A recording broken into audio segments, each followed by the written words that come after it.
Bulletin की शुरुआत करते हैं उत्तर प्रदेश की बड़ी खबरों से। खबर मुजफ्फरनगर से है, जहां पर शराब के ठेके हटाए जाने की मांग को लेकर प्रदर्शन देखने को मिला है। गांव की महिलाओं ने, ग्रामीणों ने जमकर यहां पर प्रदर्शन किया। बता दें कि मुजफ्फरनगर शराब के ठेके हटाए जाने को लेकर प्रदर्शन किया गया। गांव की महिलाएं और ग्रामीणों ने जमकर प्रदर्शन किया है। आबकारी और मुख्यमंत्री पोर्टल पर शिकायत के बाद भी कोई कार्रवाई नहीं हुई है। ग्रामीणों ने 3 से 4 बार कर चुके हैं ठेका हटाने की मांग की शिकायत, जिसके बाद भी ठेके नहीं हटाए गए। शराब के नशे में नशेड़ी आने जाने वाली महिलाओं के साथ छेड़खानी करते हैं।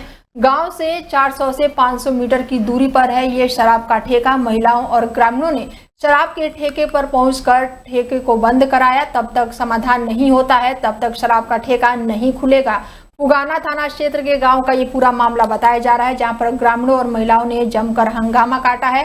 शराब के ठेके हटाए जाने को लेकर प्रदर्शन किया गया।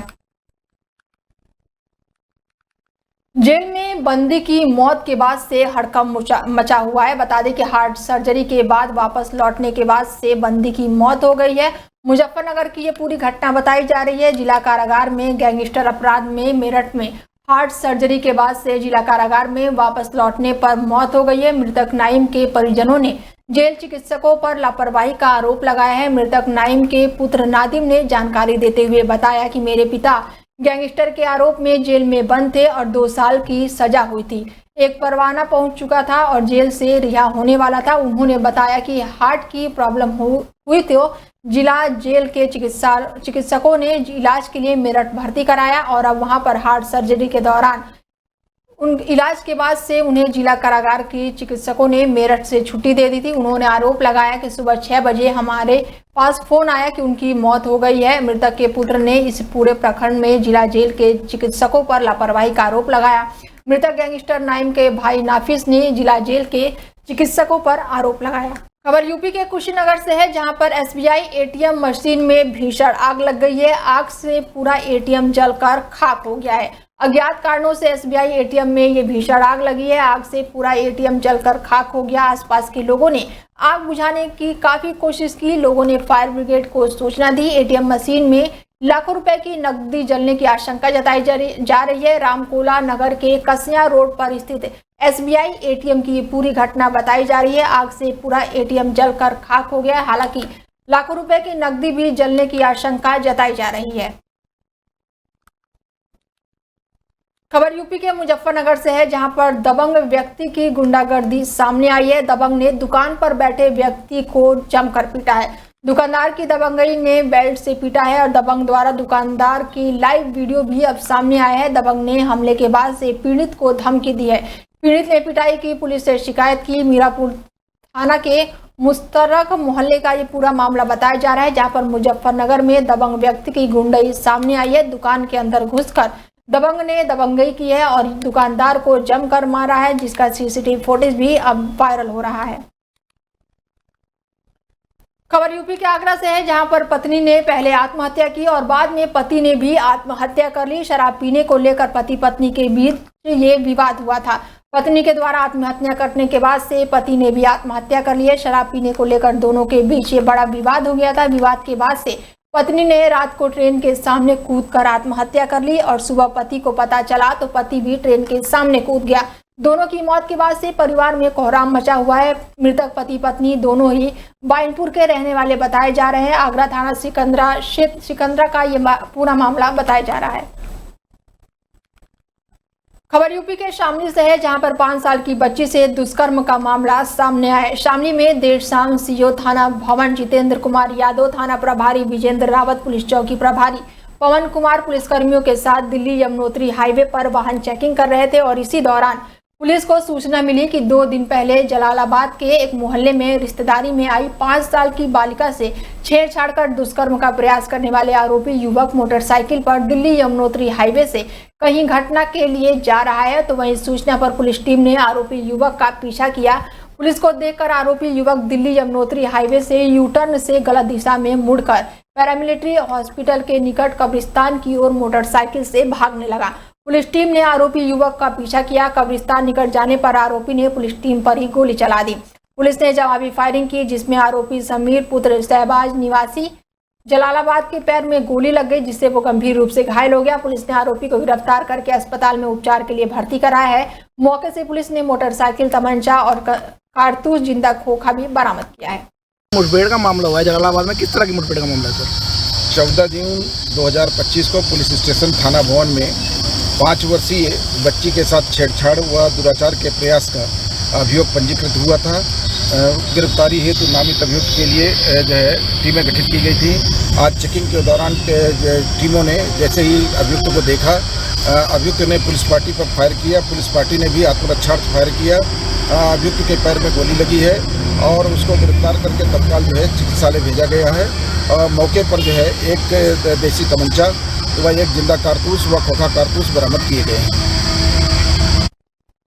मुरादाबाद परिवहन को 64 नई बसें मिली हैं। परिवहन विभाग के अधिकारियों ने हरी झंडी दिखाई है। बता दें कि मुरादाबाद पीतल नगरी डिपो को परिवहन विभाग ने नई सौगात दी है। मुरादाबाद पीतल नगरी डिपो को परिवहन विभाग की तरफ से 64 नई बसें दी गई हैं, जिनका संचालन अलग अलग जगहों के लिए किया जाएगा। परिवहन विभाग के अधिकारी और भारतीय जनता पार्टी के विधायक ठाकुर रामवीर सिंह ने हरी झंडी दिखाकर बसों को रवाना किया। उन्होंने कहा कि मुख्यमंत्री योगी आदित्यनाथ की सरकार में परिवहन विभाग लगातार तरक्की कर रहा है।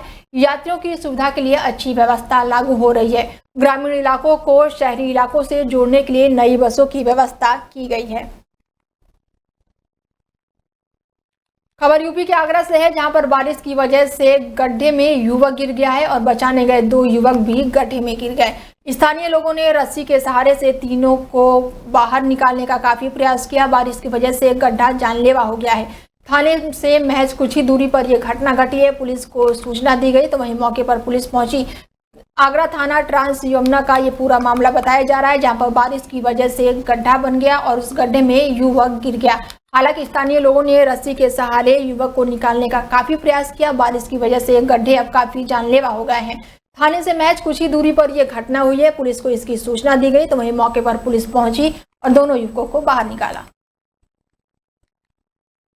खबर यूपी के कासगंज से है, जहां पर गांव में जलभराव से ग्रामीण काफी परेशान दिखाई दे रहे हैं। जनपद कासगंज के पटियाली तहसील क्षेत्र के शिवपुरा ब्लॉक गांव का ये मामला बताया जा रहा है, जहां पर जलभराव की समस्या से ग्रामीण बेहद ही परेशान है। ग्रामीण इससे पहले भी शिकायत कई बार कर चुके हैं, लेकिन अभी तक कोई भी समाधान नहीं हुआ है। गांव की नालियों का पानी बहकर खेतों में जाता है, लेकिन खेत मालिक के खेत में फसल करने के बाद से पानी को रोक दिया जाता है, जिससे अब पानी का कहीं भी निकास नहीं है, जिसकी वजह से नालियों का पानी अब खेत की जगह सड़कों पर आ रहा है और एक जगह जलभराव भी हो जाता है। ग्रामीणों का कहना है कि आने वाले समय में बरसात का मौसम आने वाला है, जिसकी वजह से जलभराव और अधिक होगा और पानी का एक जगह ठहराव होने की वजह से मच्छर भी पनप रहे हैं और बीमारियां भी दस्तक देंगी।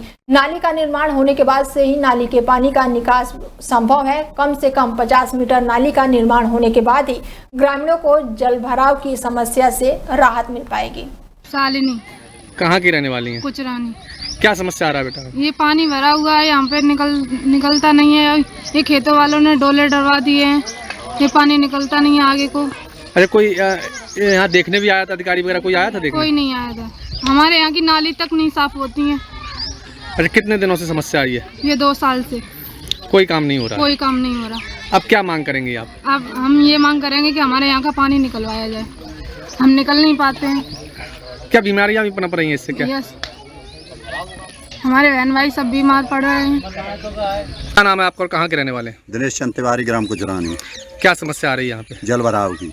कितने दिनों से समस्या है? 2 साल से। इसको लेकर शिकायत की तहसील पे की और ब्लॉक पर की, कोई समाधान नहीं हुआ इसका। क्या क्या नुकसान हो रहा है इससे? बीमारियां पनप रही हैं, निकलने में रास्ता बंद है, सभी लोग आने जाने में असमर्थ हैं, खेतों पर नहीं जा पा रहे हैं। हाँ, जिम्मेदार लोग क्या कह देते हैं, जैसे प्रधान है, सचिव वगैरह क्या कह देते हैं? वो कहते हैं कि भाई रास्ता है नहीं, आगे जाके रास्ता बंद है, इसलिए हम क्या करें भाई, मजबूर हैं। अब ऐसे में बीमारियां पनप रही हैं तो क्या मांग करेंगे जिलाधिकारी से? ये करेंगे हमारा रास्ता खुलवाया जाए और इसका निर्माण कराया जाए। आपका? मीना। थोड़ा तेज। मीना। अरे क्या समस्या आ रही है यहाँ पे? भाई साहब, ये पानी का समस्या हमारे दरवाजे में भरा हुआ है, बच्चे निकल नहीं पा रहे हैं, दिक्कत है कि सारे बच्चे बीमार पड़ते हैं। ये सब कीड़ा पतिंगा पानी का हमें कोई निकास नहीं है, रास्ता सब जाम कर रखी है, बच्चों के लिए निकलने के लिए हमें दिक्कत हो रही है। शिकायत की इसको लेकर किसी को? सर की शिकायत किसी ने सुनवाई नहीं की। कोई सुनवाई नहीं हो रही है हमारी सुनवाई। क्या बच्चे बीमार पड़ रहे हैं क्या? सारे बच्चे बीमार है, अभी बीमार, पति बीमार है। अच्छा, योगी सरकार तो कह रही है हमने गाँवों में विकास कराया है, कुछ नहीं कराया हमारे साथ। आपके गाँव में कुछ नहीं कुछ नहीं हुआ? हमारे साथ। क्या चाहती हैं आप? हमें ये पानी का समस्या चाहते हैं, पानी का साधन नहीं किसी रास्ता पे पहुंच जाए। ग्रेटर नोएडा में एक बार फिर से लिफ्ट का हादसा सामने आया है। हाई राइज सोसाइटी की लिफ्ट एक बार फिर से खराब हो गई है। आधे घंटे तक लिफ्ट में फंसी रही बुजुर्ग महिला, इमरजेंसी सिस्टम ने भी काम नहीं किया, जिसके बाद से मुश्किलें और बढ़ गई। परिजन तलाशते हुए लिफ्ट तक पहुंचे, जिसके बाद से महिला को बाहर निकाला गया। बिल्डर्स पर कार्रवाई और जुर्माना लगाने की मांग उठ रही है। बिजरक के लॉ रेजिडेंशियल सोसाइटी का ये पूरा मामला बताया जा रहा है। मेरी एज 65 है और मैं शुगर और बीपी की पेशेंट भी हूँ। मैं 26 टावर ला रेजिडेंशिया के 26 टावर में 903 में रहती हूँ।